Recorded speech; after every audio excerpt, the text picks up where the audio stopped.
Alright, guys. Tonight's notes are entitled The Stamp Act and Colonial Responses. I know on your assignment sheet it said that you're going to do these and then another set of notes called The Colonies Grow Dissatisfied with Britain, but we're not going to worry about that. You're just doing these set of notes tonight. I apologize. Just ignore that on your assignment sheet. Alright? You can get a sense from looking at this picture here on our title slide of how the colonists are going to respond to these stamp acts. It says this is the place to affix the stamp, and we've got the skull and crossbones. So that's gonna be a bit of foreshadowing leading us into our discussion tonight. So what was the Stamp Act? Well, the Stamp Act was passed by Parliament to raise money to help pay for the French and Indian War. Remember from the French and Indian War last night that the English national debt doubled following this very expensive world war that they fought against the French. And so Parliament needed a way to raise funds to deal with some of these debts. And also they have these new territory in North America that they need to be able to defend. And they want to be able to send troops to the west to defend these 13 colonies and keep them from spreading to the west and keep Native Americans from causing issues. So they need to send more troops to North America to deal with this. And so to pay for that, they're hoping the Stamp Act will produce enough tax revenue to help with that.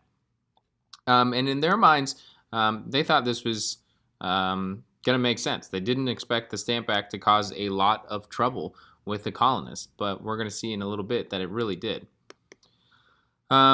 So the Stamp Act worked. You needed to use specifically stamped paper for all official documents. Anything that's being produced required a specific paper, and that paper was stamped. And there was a charge or a tax placed on that paper, so you had to pay extra for paper for things, and that percentage of the price goes back to the British government. So the paper was used for legal documents. It was used for newspapers, licenses, so like marriage licenses required that you use a special type of paper. Playing cards required these stamps. Cargo lists and passenger lists for ships all required these stamps. So you had to buy that stamped paper, and then that money would go to the government. And that percentage extra on top of the price of the paper to get that stamp went to the government.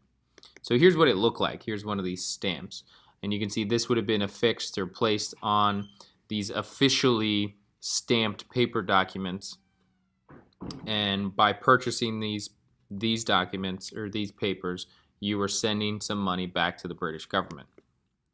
The Stamp Act wasn't just in place in the colonies. It was in place in England as well. And it worked really well there. They had no issues. It raised a lot of money with very little trouble. And it's important to understand that the tax is not a significant tax. It would only cost the colonists a little.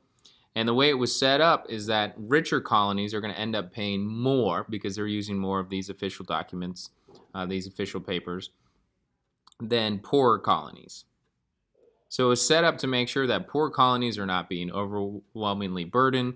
Rich colonies who could afford to pay these taxes and probably are going to benefit the most from the British protection going forward pay more of the taxes. So the English and Parliament in general felt that the Stamp Act was fair and it was necessary. So here's some facts to keep in mind.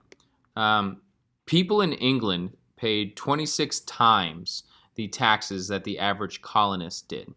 So in England, your tax rate was way higher than the tax rate of the average colonist. England had also just fought a very expensive war, that French and Indian War, but also the broader war with the French. So it was only fair that the colonists who are going to benefit from not having their French rivals in the area should help bear some of the burden of that war, and they can help bear some of the burden by paying for it through this tax. And additionally, tax revenue is going to be used to pay troops who are going to be stationed in North America who are there specifically to protect these colonists, to defend them against any problems.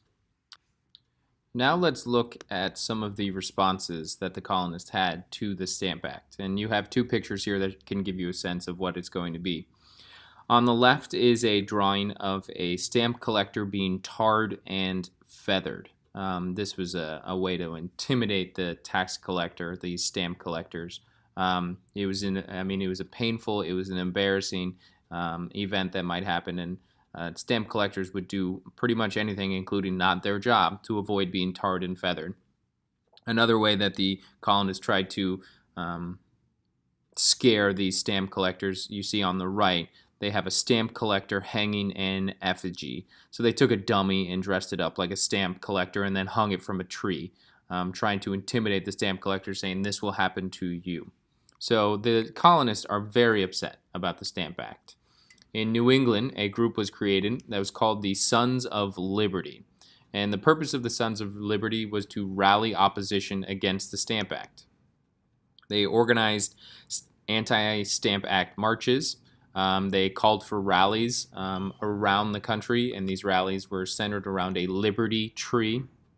And they organized threats against these stamp collectors, these stamp sellers, so what you saw in the previous page.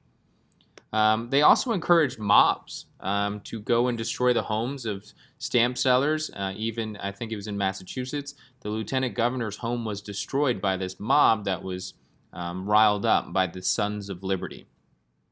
There were other people, not just members of the Sons of Liberty, who were also opposed to the Stamp Act. A Stamp Act Congress was held, in which a meeting of representatives from 9 colonies who were opposed to the Stamp Act met. So this is another way that the colonists are beginning to organize and trying to produce a response to one of their issues. In this case, it's the Stamp Act Congress. And this Congress came out and they had a plan to address the Stamp Act. The first thing that they wanted to do was boycott English products. So they told the colonists, don't buy products from England. That's going to put pressure on the economy in England. The second thing that they did is they sent a petition or a letter to the king telling them why they felt the Stamp Act was unfair. So they were really not mad at the king at this point. They're really mad at the British Parliament. They thought Parliament was doing this. They were punishing them. And so they were hoping to win the king's favor. And if the king was on their side, Parliament would be forced to change their mind.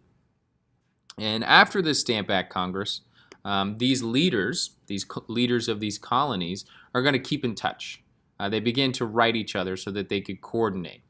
So they created these committees of correspondence. So these are just guys promising, hey, let's keep in touch. Let's make sure we're exchanging ideas. So that, or this is going to be really important later because the leaders of the Stamp Act Congress are also going to be very important leaders leading up to the Revolution. So what happens? Well, the English canceled the Stamp Act. Not because the colonists were mad, but this boycott was actually very successful. The boycott were hurting English workers and businesses, so Parliament canceled the Stamp Act. However, Parliament still claims to have the authority to tax the colonists if it wanted to. And so, to prove its authority, it passed a series of other taxes. It passed a new set of taxes on paper, paint, tea, lead, and glass. These collective acts, these new taxes, are referred to as the Townshend Acts, named after one of the British leaders who came up with the idea for the acts. So these collection of new taxes on colonists, still trying to recoup some of that debt. Parliament still proving, hey, we have the authority to tax you guys. What else? Or they also decided or gave British officials in the colonies unlimited rights to search colonial homes and businesses in order to stop smuggling, to make sure that no tax revenue is being missed in terms of shipment of colonial goods to and from Europe. British officials were given unlimited access to colonial homes and businesses. So this leads us into tonight's response question. So it's a two-parter. The Stamp Act was a relatively minor tax in the long run, not terribly significant.